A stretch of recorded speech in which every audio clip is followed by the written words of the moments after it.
We can prove this, that there's no one mikdash ma'at on one level. There could be many gradations in mikdash ma'at. There's Batei Knesiyas, Batei Midrashas, there's the house of Rav and Bavel.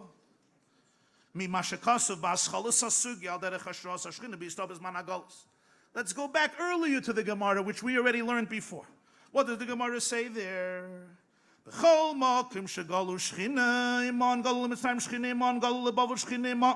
Bebavel heicham, and Abaye bewegt nicht to the Hutzel, bewegt nicht to the Shava Yosef ben Arda. You already know what this means. I just want to read with you footnote 13. Knishta de Hutzel, kroiva le Beis HaMedrash shel Ezra HaSeif lemata min Arda. There's two shuls here. The shul of Hutzel is very close to the Beis Medrash that was built by Ezra. Ezra was a Jew who lived in Bavel, and then he made Aliyah back to Yerushalayim to build the second Beis HaMikdash. He had a shul lower than Naharda. This comes from the Sefer HaAruch, which is a dictionary of all the terms of Chazal, written by Reb Nosson of Rome in the 1100s. Erech Shaf, on the word Shaf. So he speaks about Hutzel, and then the second order we already learned is 14, how Rashi says that they took the stones and they brought it to Naharda and built a shul. But look at the end of order 14. Ba'aruch Sham, Yosdua me'avonim va'afor de'aisiyu bahadayu me'beis ha'mikdash v'karua shaf v'yosef kiloymar she'nosa mikdash v'yoshav sham. Fascinating words of the Aruch. They took the stones of the Beis HaMikdash. Interesting. They took the earth of the Beis HaMikdash. They went to Naharda. They built a shul, and they called it Shaf v'Yosef. Shaf. The Beis HaMikdash moved and came to a new place. Nosa Mikdash v'Yoshav Sham. That's the two shuls Abaye is talking about. No, what's the proof from here? Hachidish b'shchine. Let's understand. Did Abaye mean that Golul Bavel Shchine Iman is only in two places in the whole Bavel? Abaye Mamish argues with Mikdash Ma'at Batei Knesiyas, Beis Rabbeinu. He argues with all that. He holds it's only one of two shuls, and not even simultaneously. Either this or this, not together. Is that the pshat in the Gemara? It says, Hachidush b'shchine iman gam begalosu gilu yashchine b'mkaymus miyichadas k'yeb mishkan o-mikdash. Again, this is a quote from the Marsha. That in special places, there's a special revelation of the Shechina. Of course, Shechina iman. The Shechina is with everyone everywhere. But there's places in Golus where there's still a unique Hisgalus, a manifestation of holiness. It's easier, let's call it, what do we have today? Sometimes you go lahavdil, you go to a zone, they'll call it a dead zone. There's no Wi-Fi, there's no connection. Yeah, there's no connection. What's pshat? There's places, it's easier to tap into the energy. Lahavdil, of course. Sometimes you have a place, there's a greater Hisgalus. Like in the Mishkan, like in the Beis HaMikdash. That's pshat. That Golul Bavel, there's still unique places. What's this place? This place is places of learning and davening, like the Gemara will continue saying about Mikdash Mat. Abaye doesn't argue with that. Al Pize Yesh Loimar. If we are right that Abaye is not in disagreement with this, so when Abaye says Heicha, he doesn't mean exclusivity. Shebehem Shechdivrei HaGemara bebavel Heicha. Bewechnishte de Hutzel, bewechnishte de Shav Yosef ben Arda, but they knesses miyuchadim bebavel, miyuchadim in italic. You know what italic means, yeah? In the Sichis, when a word is underlined, so a word is not bold, and it's not underlined with a line. It's called italic, like this type of font, but that means underlined, emphasized. But they knesses miyuchadim bebavel, special ones. Medubare des gilu shchina ba'ofen naila yoser migili ashchina shnisha shebeshabat agnesis about the midrashas makim shenikishu shayrish. Abaye is talking about even a greater and deeper revelation of the Shechina relative to other shuls. In the words of the Marsha, actually Rashi to Ein Yaakov, this is from Rashi, where it's nikir that it's shayra. You see it more. V'yeseidim is even more. Abaye means sheyeshnei makim miyuchad. Echad yachid meyuchad shehu tmuras hamikdash b'Yerushalayim hamakom asher yivcher Hashem shebo ikir hashras v'gili hashchina shalachein loitema hacha v'hacha beknishta de hutzel beknishta de shav yasef ben arda elazimnin hacha v'zimnin hacha v'makom echad afka. Not only that, Abaye is saying even more. Don't say it's sometimes here, sometimes here. There's something about a single place that has a unique dimension of a revelation of Shechina, which in Yerushalayim we call Mokem Asher Yivchar Hashem. Doesn't mean the Shechina is not everywhere. Doesn't mean you can't connect to the Shechina everywhere. But it means there's a place where there's a special explosion and revelation of Kedusha, and that's why he says, not Zimnin Hacha, but Zimnin Hacha. It's almost like a substitute. It's still a Mikdash Ma'at. It's not the Beis HaMikdash, but it's a substitute for the Mikdash HaGadol in one place. So that's what Abaye means. What do we see right away? That there's already levels. The Shava Yosef ben Arda, Shapir the Shava Yosef who Shenosa Mikdash v'Yoshav Sham. You see it in the name. The Aruch says, as we quoted earlier, the Aruch Erech Shaf quoted in the Maharsha here, as he says in the Order 21, the Beis Hamikdash traveled Shaf. It moved from here and it came here. Haynu shegili ashchina shaya b'mikdash b'Yerushalayim v'loy b'makom acher nasa v'yasha b'makom miyuchad b'Bavel tmuras hamikdash b'Yerushalayim. The place where the Shechina was in the Mikdash in Yerushalayim, not in other places, in that place, traveled and relocates Kivayachal in a new place as a substitute for the Beis HaMikdash. That's why they're calling it Shaf v'Yosef ben Harda. This is not just a shul. This shul is literally a transplant from the Beis HaMikdash. Yerushalayim was physically and spiritually relocated. Physically, the stones in the earth. Spiritually, the Shechina, so to speak, moved in here. Every shul is a Makam HaShechina. Avada, every shul is a Mikdash Ma'at. But there are those places where one's heart, just like in Yerushalayim. I was once in Yerushalayim, I met a Jew over there.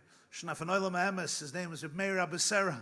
So he lived in Yerushalayim, Olav Hashalom. So he says, Rabbi Jacobson, you know the difference in Yerushalayim and the rest of the world. In the rest of the world, you pursue meaning. In Yerushalayim, meaning pursues you. Meaning pursues you. Mekanish bleiben toib. You can't remain deaf. The Rebbe had a cousin. She was a poet. And she wrote a poet, Zelda, from the Rebbe's father's family. And they called her Mishareret Zelda. I once saw a poem she wrote about Yerushalayim after they liberated it during the 6-day war. She wrote, Shenichnaste Yerushalayim. I don't remember it verbatim, but the theme was, I went into Yerushalayim, Shachachti es Shmi. I forgot my name. In other words, I melted away in the collective energy of Knesset Yisrael. There's a place that beacons, it heralds, it introduces Kedusha in a powerful way. 22, V'lachein areu gam ha'mokem ha'ikri de Gili HaTorah. Mokem kavua shememenu yitzes ha'al ansheir al derech ha'bedugmas d'shel HaKodesh of Beis HaMikdash. That's why it becomes the main place of Torah. Just like the Beis HaMikdash was the main place of Torah, the Lishkas HaGazes mimenu yitzes ha'ira. Because this is Nasa Mikdash v'Yoshav Sham. Ure'ei Ramban b'milchames Seif Perek Daled Ksuvos. The Ramban, at the end of the 4th chapter of Ksuvos in the Seif Milchames, Hashem says, Ikir Torah mimei Golos. Ikir Torah mimei Golos bin Harda Sham Shegolos. So hard to see.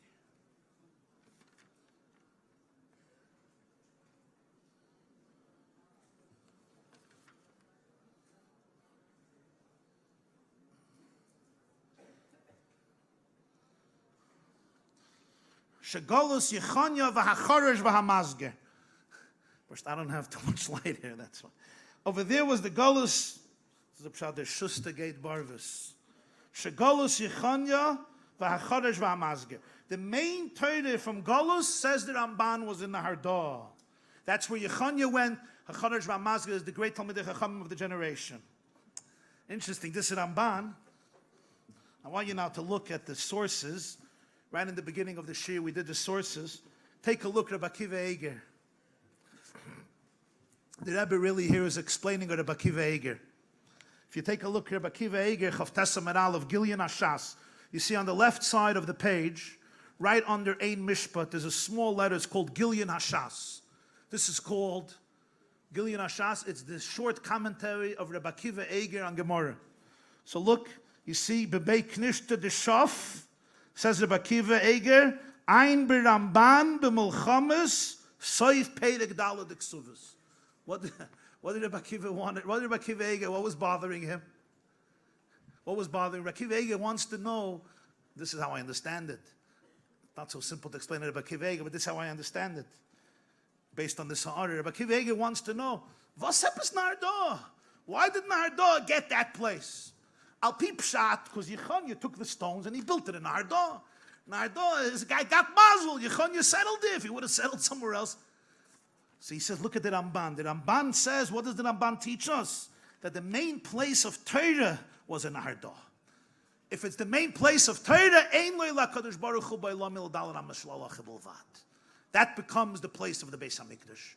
That's the place of the greatest Kedusha. The place where is the greatest Kedusha. How do you know? Over there is the greatest Torah. There's no such a thing in Yiddishkeit, Kedusha, without Torah. In the place wo seleichte lekus, herzich Torah, Torah, the limud Torah, the steiging in Torah, the arvotzes Torah, the geschmack in Torah, and most importantly, the lekus Torah, the kedushas Torah. This is the Rabbi Akiva Eger, which is one of the bases of Kuntres, Beis Rabbeinu, Shebebavel. I'll tell you that a Chagav, an interesting story that I heard from Rabbi Label Grona many years ago. He was bringing once with us Simchas Torah. And he said, you see, under Gillian Ashas is Agos Habach. I'm not saying this story just because it's a Geschmack story. I'm telling the story because it brings out what Rabbi Akiva Eger is saying. He said that Tovshin Nun Beis, around the time that this Kuntres came out, a little afterwards, the Rebbe told him that it's difficult for him. The Rebbe then had something in one of his eyes. And it was difficult for him to see. And some of you maybe remember, I remember when the Rebbe left one day and he went to a doctor in the middle of the day to take care of it. So he told us, you would think the Rebbe would say, as a Chabad Shvedekait Zen, I'm having a problem seeing. He told us, the Rebbe told him, as letztens is mishver lernen hagos habach. That's how the Rebbe described the problem that he has with his eyes. He said, letztens is mishver lernen hagos habach. Because you see the size of hagos habach. So this is the pshat. This is the pshat the Ramban is saying, Rabbi Akiva is saying. That's how you know Shav Yosef ben Arda. Ein leila kadosh baruch hu ba'ilama ela daled amis shel halacha bilvad. So he finishes Seif Beis umizem uven gam b'negei. No, we did this already. Okay, klar. B'meila, Rebbe Lazar and Rebbe Yitzchak don't have to argue. We don't have to make a machlokes. Altzes but they can see his bottom medrash richtig Beis HaMikdash. And then there's the special Beis HaMikdash of Beis Rabbeinu Shebebavel, similar to Shava Yosef ben Arda, similar to Hutzel, even though there's a Mikdash Mat in every shul in Bavel.